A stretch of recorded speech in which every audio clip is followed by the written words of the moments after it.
If you are calling for an end to this unrest, and if you are calling for an end to all of this, but you are not calling for the end of the conditions that created the unrest, you are a hypocrite.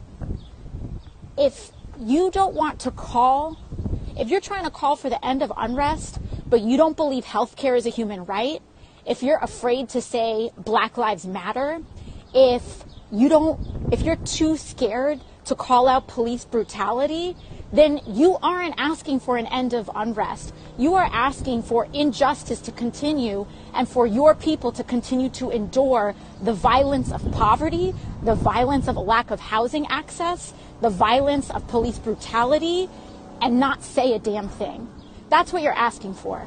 So if you're out here calling for the end of unrest, then you better be calling for healthcare as a human right.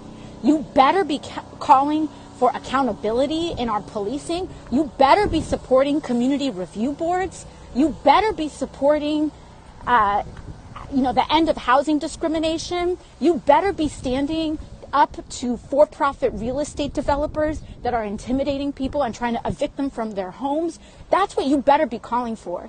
Because if you don't call for those things and you're asking for the end of unrest, all you're asking for is the continuation of quiet oppression.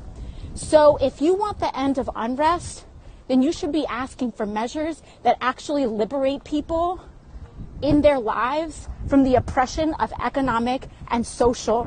And those are just some of my thoughts, because,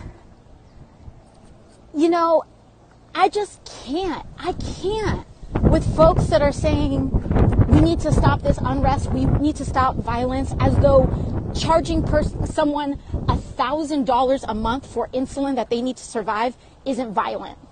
That is violent.